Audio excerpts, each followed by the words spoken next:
Well, good afternoon, ladies and gentlemen. Anthony, thank you very much for that kind introduction. It's been a real pleasure to work with Greg Hands, who was one of my fellow co-conspirators in the Whip's office a few years ago. He's chuckling over there, I can hear him. And also to work with Anthony and also Paul Marshall, who I worked with when I was in the Department for Education. This afternoon's session, the first session, we're going to be talking about a border that works for large, complex supply chains. And I'm delighted to be joined by three experts. Siobhan is the Global Customs and Trade Counsel at Delphi Technologies, which is an automotive technology company. She also chairs the Society of Motor Manufacturers and Traders International Trade Working Group. So, Siobhan, thank you very much indeed for being here. Lars is an independent international customs expert. He worked at the World Customs Organization amongst many other distinguished roles, and it says he is 30 years in customs, so undoubted expert, will to answer queries. I fulfill only one of the three definitions of a customs officer that was said before. I don't smoke and I'm not lazy. Well, you can always ask him more about that in the Q&A. Okay. And then Richard is, now I had to look this up, an IoT specialist, which is an Internet of Things specialist. Right, yeah. And we're going to ask you a bit about that, focusing on security and professional services. And he currently leads Vodafone's Internet of Things Security and Professional Services division. So thank you all very much indeed. There's going to be plenty of time for Q&A from the audience, so I hope that I hear you've all been asking lots of excellent questions this morning. So I hope that your energy levels haven't flagged too much over lunch and that you've had some more caffeine. I'm going to start with asking each of the panellists a question each, and then we will throw it open to the floor. I have some more questions just in case you prove shy, but I'm hoping that's not necessary.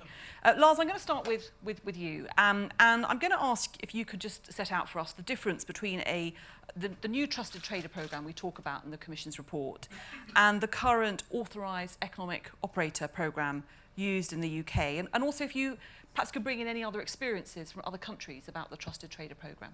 Yes, thank you very much. Well, first of all, it's great to be here and to have these discussions, and I think it's time to have that technical discussion that we've been longing to have for a long period of time. The Authorised Economic Operator regime was invented 15 years ago. And I was a part of that process when I was the director of World Customs Organization, putting the standards together to actually put it out in place. And it's really about partnerships and trust, how private sector and government works together. But of course, it also means that the programs that were early adopters and the countries that were early adopters, like the European Union, United Kingdom, have legacy systems of AEO. So these were early programs developed after post 9/11, very much security oriented, and again, they're 11, 12, 15 years old at the time. So what we are looking at is a new paradigm of these type of programs around the world. The last 5, 6, 7 years, there's now up to almost 100 countries who have these type of programs, and the new programs are totally different. They are multi-tiered, first of all, so they are more adapted to the business environment where they actually work. It's multi-agency programs, means it's not only customs, but all border agencies are involved. There are lower thresholds to get in, so it's easier to get into these type of compliance management programs.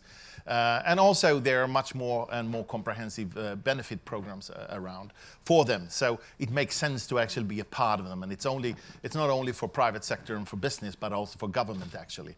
And even though those programs are certainly very valuable to multinationals, to complicated value chains as we talk about, they're actually also very valuable to SMEs and middle-sized companies. Because again, when designed in different types of tiers, then you also set the criteria to getting into the program differently and the benefits differently. And it means it can support small and medium-sized companies in these new programs very well as the platinum programs that were talked about by Shankar and others before, where you have very far-going benefits and simplifications that actually take away a lot of these issues we talk around the border. Thank you. So they are different animals, same species but different animals. Lovely. Well, building on that, Siobhan, perhaps you can just, firstly, obviously, do you agree with the characterisation? And I think the EU AEOs had quite a low take-up in the UK. Why is that? Do you think the Trusted Trader Programme would be more attractive? So before I answer that, I better just make the point that, yes, I am a customs expert and I am not male, pale, or stale. So we are finally redressing the balance. And also, I apologize to everybody if I go into the weeds of using customs language. You are free to stop me and ask what that means, but I will try to present a picture without going into the weeds, which customs experts are great at doing. I think the reality is AEO sounds good on paper.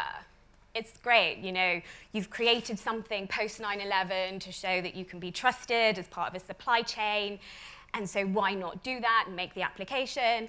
But the reality is, as a business, why would we bother? And that's always the question. And for us and for almost all companies in the UK, there is no real benefit to doing it. It's a crap load of work to get it, to go through all of those verifications with HMRC, to go into the weeds of IT systems and human resources and all of those types of things when you're like, this is just a customs simplification, isn't it? You know, and then you look at it at the end and you're like, well, actually, most of the benefits you could get them anyway from customs, so there is no real added value. And then, of course, you get that thing, you're like, great, well done, team.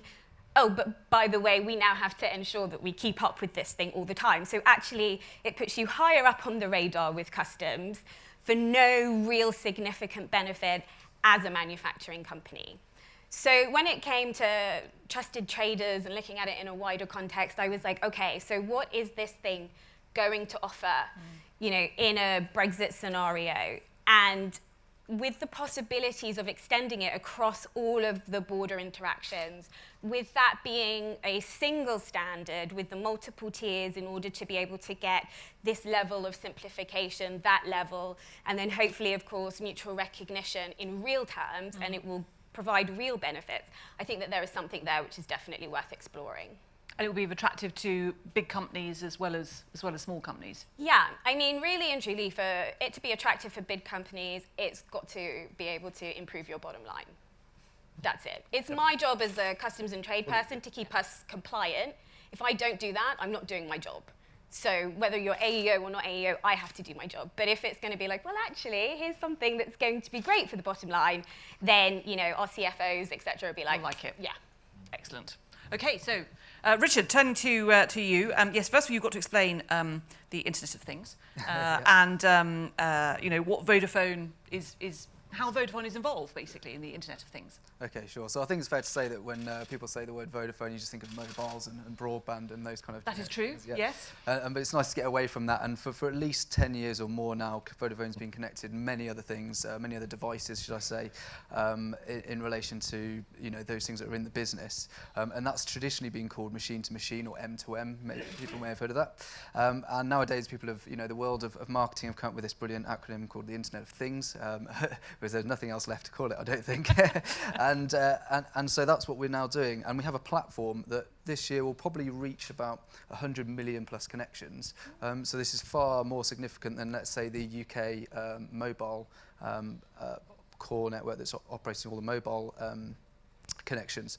So it's worth, you know, in this context of borders, to consider all the efficiencies that those businesses are actually gaining from those connections, and they've not gone into the Internet of Things because you know, it's a fun thing to do, or it looks funky, or it's a cool new technology. It's because it's driving efficiencies. The businesses are already using it. Already using it. It's been available, as I say, for the past 10 years or so. We've been providing IoT connectivity in the 2G to 4G range. And going forward, we're going to see an explosion on the 5G side, and then also on the low power wide area stuff, which is the narrowband. So if you've read about narrowband technology, which will enable a big explosion of small power, you know, devices which aren't power hungry, sensors and those types of things that can sit for many years in one place without having to be recharged or anything like that. So there's big sectors using this: automotive, utilities, medical, logistics, that's to name a few of the big areas, but it's really somewhere that something that the border area should consider, particularly as Vodafone UK has an operational business unit in the UK as Vodafone UK and both Vodafone Ireland. So this isn't something we're going to have to create or invent. And I think on one of the slides earlier we saw that IoT was kind of a future thing, but actually I see IoT in the short, medium and the long term. These are quick wins. There are many quick wins, I think, with IoT from a border perspective. Can you give us some examples? Do you talk about logistics? I mean, I know we've got a room full of experts and everything else here, but let's assume you're talking to people for whom this is not their everyday area that they're studying. How would Vodafone be helping in terms of logistics related to the border? Yeah, so I mean, from a vehicle tracking point of view, let's say, as an example, you could have a device in a vehicle as an asset tracker. Maybe it's attached to that crate or pallet, even within the vehicle, or it's registered to the vehicle itself. You know, that could be monitored through the whole duration of its journey. It could be monitored from switching from one cell site to another or even another country. And it can roam across numerous networks. So you're going to gain a whole picture there, an analytical picture of where this freight is moving from and to. And there may be an advantage. I think earlier we spoke about filling in forms when you export and when you import. There may be an advantage of, you know, attaching that asset tracker to a particular goods freight. Yeah. And there's many other areas. So I know on the Calais border, for example, you watch these programs where they're trying to find people in these trucks, and they're, you know, maybe there's fines that particular people have to pay if they're carrying things they shouldn't be carrying. There's all sorts of sensors that are out there available today that you could attach to the Internet of Things where you wouldn't have to worry about that sort of thing, and checking all these trucks and what's in them, maybe the weight of them. And the great thing about the Internet of Things, I think, is that a lot of it is discrete. So these things like asset trackers, you know, they're going into vehicles and on pallets maybe, or into utility areas, or into vehicles. You don't even know they're there. In fact, many of you may have a car that you don't realise actually has a SIM card in it. So I think it's very discrete technology. It suits the seamless border question, and there's many areas in which, you know, many technologies which you could connect to a border that would help in tracking all of these difficult items. That's brilliant. Thank you very much. Now, just before I open it up to questions from the audience, I mentioned at the beginning that you've got many years' experience with the World Customs Organisation and Swedish Customs and Border Modernisation projects. Yep. I think you've been working in 120 countries. You know, some of this is going to be new for the folks. You know, we have done things a certain way for 40 years, or seen developments because of our EU membership. You know, what's your experience in other countries? What are your thoughts on having contributed to this interim report? No, it's been a very positive experience in many ways, and there's a lot of things to learn, as Shanker said this morning as well, from other countries. You know, not exactly taking exactly the application that is there and put it here, but actually learning from the experiences there. And you asked before of examples, and I fully agree with you on the current AEO program here, for instance. But if you look at the modern programs today, like AEO Brazil or Trusted Trader Australia, these are programs where there are maybe 50, 60 new benefits that doesn't exist in the European Union today, while they're still in line with the international standards, for instance. And these are things we can learn from, how it's actually done in very similar environments that we are in here, both when it comes to borders and when it comes to the business itself and so forth. So I think that there's a lot of the international experience that needs to go into the solutions that needs to be tailored for here, and they're really in the report today. It's got to be something that is within the international standards, within the international legislation. By that, it is already within the Union Customs Code of the EU. Yeah. So it can be done.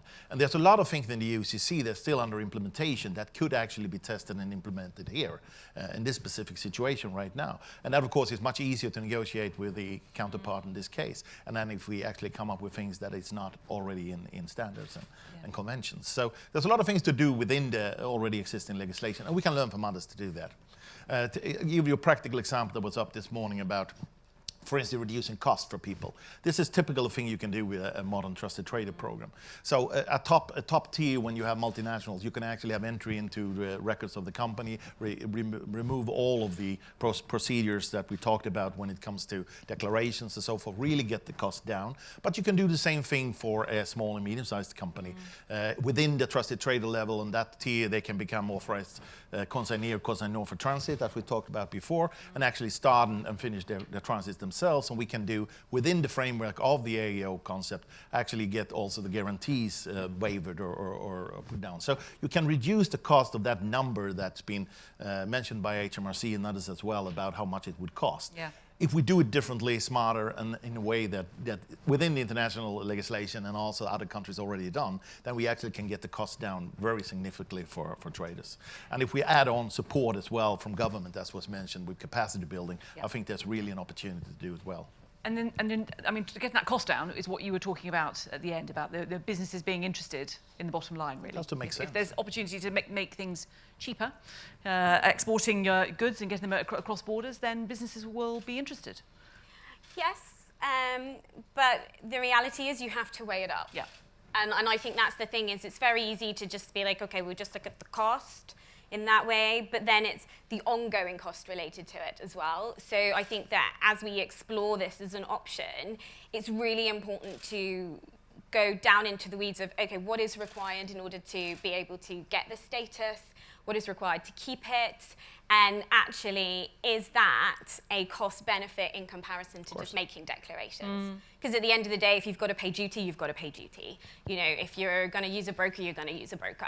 It's the other underlying costs that really need to be able to weighed up in a positive way with Trusted Trader.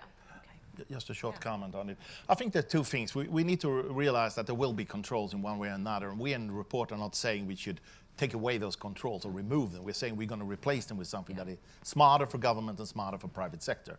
And if you can do that in a cost-efficient way, I think that there will be, and I fully agree with you, there has to be a cost benefit to the equation itself. But there's already cost today, and there will be more cost as well, as we heard from all the suggestions that is there. So of course, keeping that down is essential, and that will be, in my way of view, a benefit for everybody joining. We see in other countries that companies save 30 to 50% of their administrative costs. We know that custom duties and tariffs, we talk a lot about tariffs, that's not the biggest issue anymore. It's actually the non-tariff barriers that cost. It's about being predictable, it's being fast, and doing it in a reasonable cost. And that is what we can control with these type of programs. Removing that type of border issues that has a lot of cost for business. Again, it has to be weighed with what the investments are, obviously. And it has to be tiered, so small, medium-sized company can do it in a lower threshold way and with less cost than a big company, but it still has to pay off. Yeah. That's what you get if you want compliance and to make this work.